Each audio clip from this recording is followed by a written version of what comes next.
Nous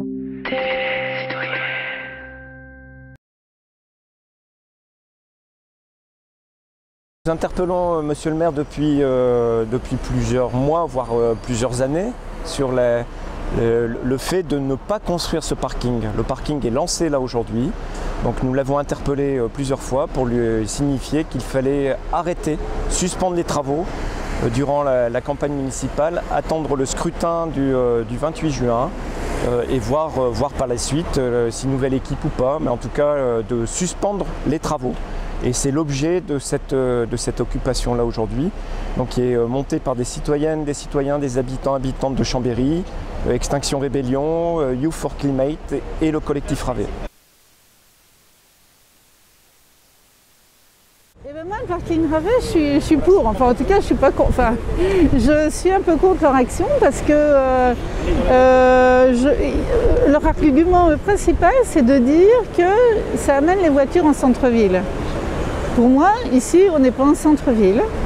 Et sur ce parking, au contraire, à mon avis, est très bien placé.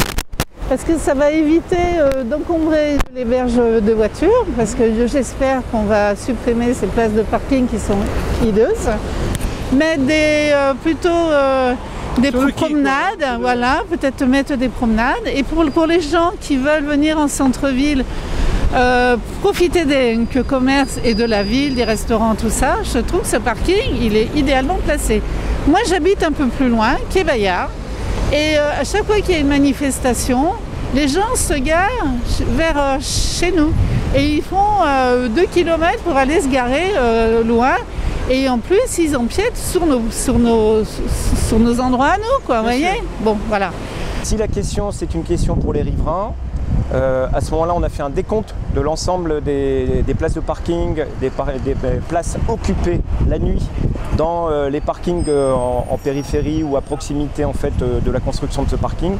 Et il y a beaucoup de places vides la nuit. Donc si c'est une question pour les habitants, eh bien, la première réponse est de dire qu'il y a de la place dans les parkings existants. Alors après, c'est pour le flux des gens qui viennent à Chambéry pour faire leurs courses, hein, parce que c'est ça le... Alors ça renvoie à plusieurs choses. Ça renvoie à une question plus large qui est la question des mobilités à Chambéry. À ce moment-là, il y a autre chose que construire un parking comme celui-là, qui a beaucoup d'inconvénients et qui va ramener beaucoup plus de voitures que dès qu'il y a un pôle, on va dire, de parking, automatiquement, les voitures arrivent. Donc déjà, on est bien saturé à proximité du parking Ravet sur les quais et compagnie. Donc le fait de construire un parking, il va y avoir un phénomène de saturation par rapport à l'arrivée des voitures.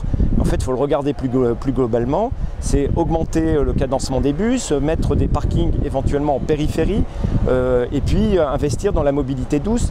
Je rappelle juste que le parking Ravet, c'est 11 millions d'euros. C'est la somme qui manque pour terminer l'installation, on va dire, de l'ensemble des pistes cyclables sur l'agglomération.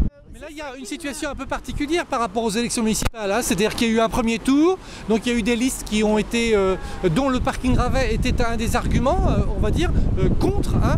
Et là, on est dans une situation un peu spéciale. Est-ce que ce ne serait pas normal et démocratique qu'un maire suspende pour l'instant le chantier en attendant le deuxième tour, par exemple? Ben, il fait ce qu'il veut, mais ça coûte extrêmement cher d'arrêter un chantier.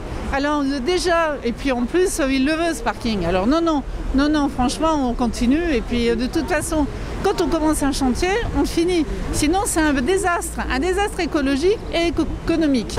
Yves Maquet, vous êtes un des soutiens d'une des listes qui a fait fusion, la liste Repentin et la liste Chambéry Citoyenne. Demain, Chambéry, maintenant, qui s'oppose à Michel Dantin.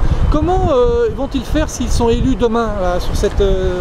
Eh bien, il faut leur poser la question. Je ne sais pas.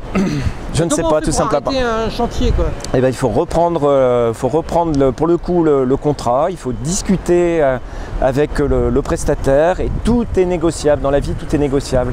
Il faut juste savoir que Q-Park pour le coup, a la primauté de l'ensemble des parkings de Chambéry aujourd'hui. C'est un gros contrat pour cette entreprise. Il faut mettre ces personnes qui ont, je l'espère, aussi de l'intelligence, en tout cas les mettre autour de la table et négocier. Maintenant que le parking est construit, l'arrêter, oui. Le détruire, ça risque d'être compliqué. Limiter en nombre d'étages à 3 ou 4 étages, ce serait déjà bien. Tant mieux s'il y a des places de parking pour les riverains, pour les habitants. Ça, c'est pourquoi pas. Mais personnellement, moi, je suis contre ce parking depuis le départ.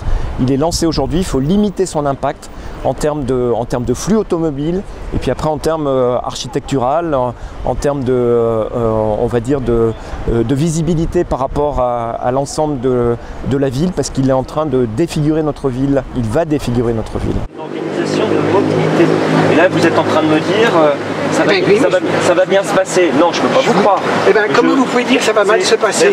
Monsieur, comment vous pouvez dire que ça va mal se passer? Regardez, dès aujourd'hui, on passe du temps ensemble si vous voulez, on va regarder comment c'est pour ça qu'il faut que toutes les voitures rentrent en ville. D'accord. Voilà. Nous sommes déterminés, nous sommes installés et nous stopperons cette occupation au moment où Monsieur le maire dira ok, je stoppe, j'arrête, nous arrêtons les travaux jusqu'au 28 juin.